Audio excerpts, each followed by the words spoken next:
Algunos historiadores consideran que la fama de los tercios españoles en Europa comenzó en Castelnuovo. Allí, 4.000 hombres del tercio de Francisco Sarmiento se enfrentaron a más de 50.000 otomanos y a una flota de 200 naves del turco Barbarroja.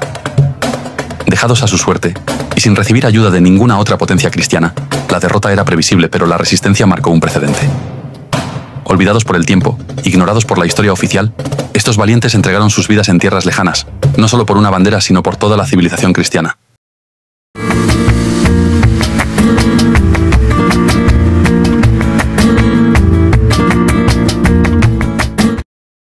A mediados del siglo XVI, el Imperio Otomano estaba en plena expansión. Sus ejércitos, conocidos por su crueldad, arrasaban ciudades y aldeas cristianas en el este de Europa. La expansión parecía imparable. Los métodos eran brutales: empalamientos, mutilaciones, vaciado de las cuencas oculares, esclavitud, y se usaban como mensaje de terror. Los soldados que se rendían apenas encontraban piedad. En muchos casos eran ejecutados con extrema crueldad. Poblaciones enteras borradas del mapa, soldados cegados con herraduras candentes, mujeres y niños vendidos en mercados lejanos como si fueran bestias de carga. Nada quedaba al azar. Era una maquinaria de horror calculada para destrozar no solo cuerpos, sino cualquier atisbo de esperanza. En España, Granada había caído años antes, pero el verdadero terror venía por mar. No se trataba de asaltos aislados, sino de campañas organizadas que zarpaban de Argel o del Peñón de Vélez, dispuestas a sembrar el caos en las costas hispanas. Los desembarcos eran continuos, casas ardiendo, campanas tañendo en vano y familias enteras arrancadas de sus hogares para ser encadenadas y enviadas a los zocos de Túnez o Argel. Miles de españoles desaparecían cada año, mientras órdenes como la de los mercenarios arriesgaban todo para liberar a quienes podían. Las crónicas de la época hablan de cristianos famélicos y torturados, forzados a trabajos inhumanos o arrojados a la hoguera por negarse a renegar de su fe.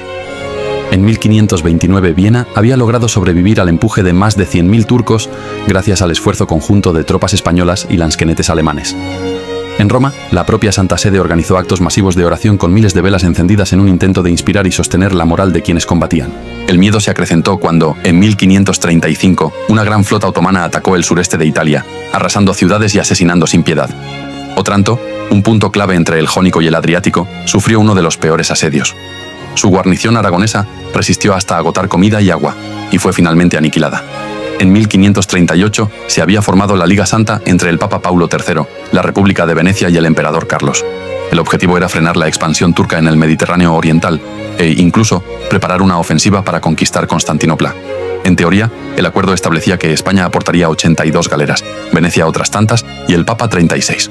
También se preveía reunir un ejército de 50.000 infantes y 4.000 jinetes de caballería pesada, junto con artillería y suministros.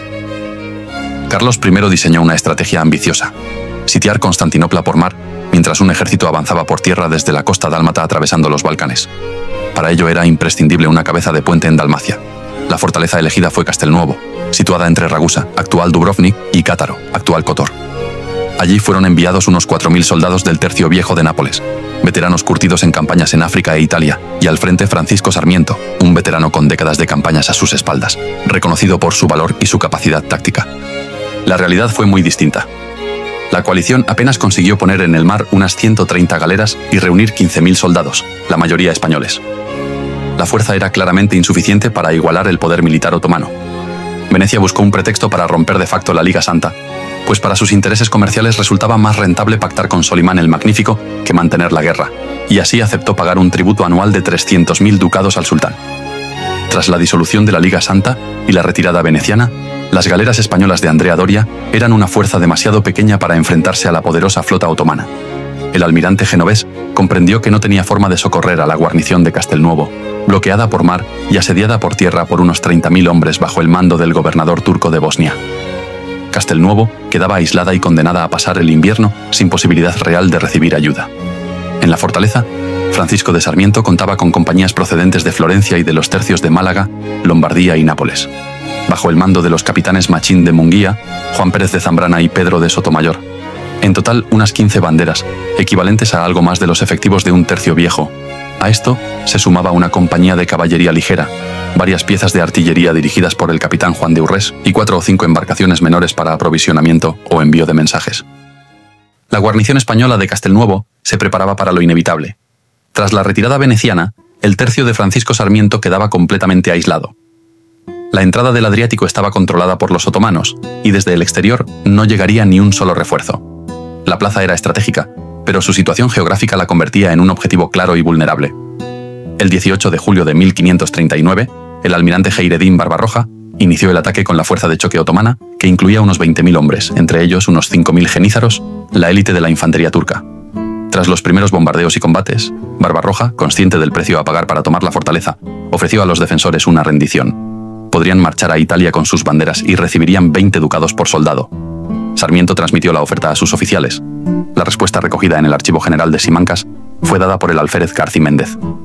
Queremos morir en servicio de Dios y de su Majestad. Que vengan los turcos cuando quieran. Inmediatamente comenzó el despliegue otomano. Barbarroja desembarcó hombres y artillería, y 6 días después llegaron otros 30.000 hombres de refuerzo, bajo el mando de Ulamen, gobernador turco de origen persa en los Balcanes. Los zapadores genízaros comenzaron a excavar trincheras y preparar rampas y posiciones para la artillería. El bombardeo sobre la fortaleza fue constante desde tierra y mar. Los españoles, lejos de encerrarse a esperar el final, realizaban salidas de contraataque para destruir las obras de asedio. Usaban pequeñas ánforas llenas de explosivos precursoras de las granadas de mano, con las que incendiaban las posiciones enemigas. Este recurso causó tantas bajas y daños que los otomanos tuvieron que reforzar sus líneas para evitar nuevas incursiones. Uno de los momentos más significativos ocurrió cuando unos 800 soldados españoles sorprendieron a un destacamento completo de genízaros que se preparaba para asaltar las murallas. La fuerza otomana, considerada una de las mejores unidades militares de la época, fue aniquilada por completo. Durante las jornadas del 23 y 24 de julio, en unas pocas escaramuzas, los turcos perdieron cerca de 4.000 hombres. Sin embargo, las pérdidas españolas también eran considerables y, a diferencia del enemigo, imposibles de reemplazar. El 25 de julio, día de Santiago Apóstol, el combate alcanzó su punto más extremo. Bajo un calor asfixiante, los turcos lanzaron varios asaltos masivos contra la fortaleza, perdiendo más de 6.000 hombres, según sus propios cronistas. Aunque Castelnuovo aún resistía, la artillería otomana seguía destrozando sus defensas piedra a piedra. La paciencia de Barbarroja y la certeza de que podía permitirse un asedio prolongado pesaban a favor de los turcos. La resistencia española, aunque heroica, se sostenía ya al límite de sus fuerzas. En los días siguientes, varios desertores llegaron al campamento otomano e informaron a Barbarroja sobre el punto más vulnerable de las defensas. Los turcos concentraron allí sus cañones y lanzaron nuevos asaltos. El 6 de agosto consiguieron tomar una de las torres tras una lucha cuerpo a cuerpo, en la que murieron más de 1.000 hombres de los tercios. Los defensores habían soportado hasta 12 asaltos y alrededor de 12.000 impactos de artillería pesada, incluyendo disparos de 3 enormes cañones de medio metro de calibre que destrozaban muros y posiciones. El agua no era un problema gracias a un manantial y un pozo dentro de la fortaleza, pero la comida escaseaba. Sin alimentos frescos desde hacía tiempo, Sarmiento ordenó sacrificar poco a poco las últimas caballerías para alimentar a la tropa. Eran ya los últimos recursos. Después de 22 días de combate, la situación era crítica. Menos de 400 defensores quedaban en pie, la mayoría heridos de gravedad, agotados por el hambre, el insomnio y el cañoneo constante. Sobrevivían con lagartijas y caldos de huesos, rodeados de cadáveres de compañeros y en un estado de shock permanente. Frente a ellos, el enemigo disponía de tropas frescas que se relevaban cada 6 horas, lo que hacía imposible igualar su resistencia física. El desgaste era total. El 7 de agosto de 1539 comenzó el asalto final. Francisco Sarmiento, montado en su caballo, fue alcanzado por 3 flechas en el rostro, pero siguió al mando. Con las murallas prácticamente derruidas por los bombardeos, ordenó a sus hombres retirarse hacia un castillo situado en la parte baja de la ciudad, donde se refugiaba la población civil. El plan era hacer allí una última defensa. El repliegue hacia el castillo de la parte baja de Castelnuovo se hizo con disciplina, pero al llegar Sarmiento y sus hombres encontraron las puertas cerradas. Desde dentro le ofrecieron una cuerda para trepar, pero él la rechazó con una frase que quedaría para la historia.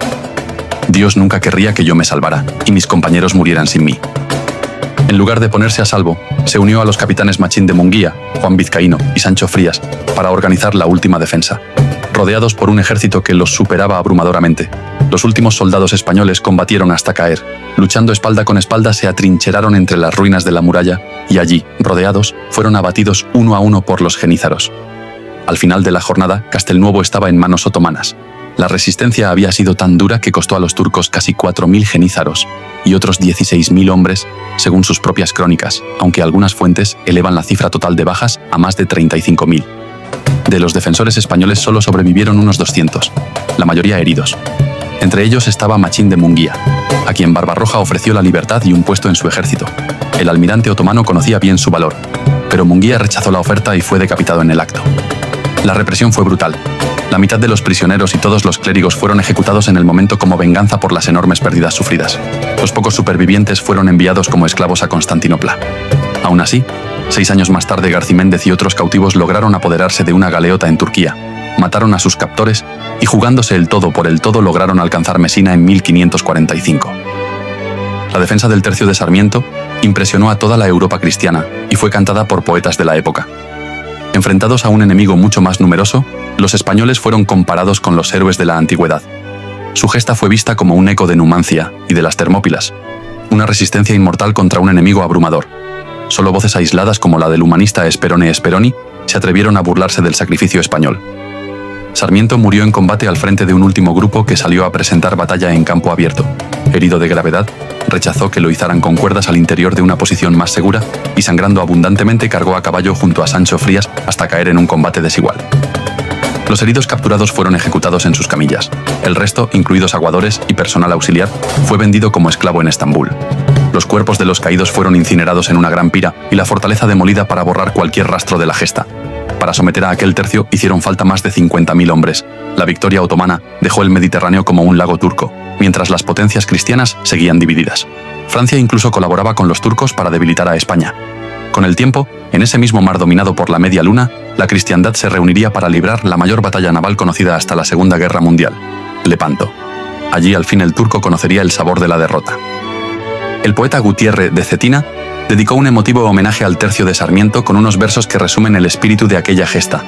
En ellos, ensalza a los soldados como héroes a los que el cielo recompensó más de lo que la tierra pudo darles, y afirma que sus restos, esparcidos en el campo de batalla, son el verdadero trofeo de una guerra tan dura. Cetina señala que no murieron por venganza, sino dejando claro que la gloria alcanzada, llevada consigo en su propia sangre, es un honor que merece más envidia que cualquier victoria. Con estas líneas, el poeta convirtió la memoria de aquellos hombres en un ejemplo eterno de valor y sacrificio. Resulta difícil entender por qué un episodio así ha quedado tan silenciado. Tal vez sea consecuencia del escaso interés por nuestra propia historia o de una indiferencia general hacia hechos que en otras naciones se recordarían con orgullo. Quizá sea ignorancia, quizá indiferencia hacia la grandeza de nuestra propia historia, o quizá miedo a recordarnos de lo que somos capaces. Lo cierto es que el 8 de agosto de 1539, al amanecer, una lluvia constante lavó el campo de batalla limpiando la sangre que lo cubría y rindiendo de forma involuntaria un último homenaje a aquellos hombres. Me harías un gran favor y a la juventud de nuestras naciones haciéndote miembro del canal para que puedas seguir creando vídeos y hacer una pequeña parte del trabajo que no hace el Estado con nuestros jóvenes en las escuelas.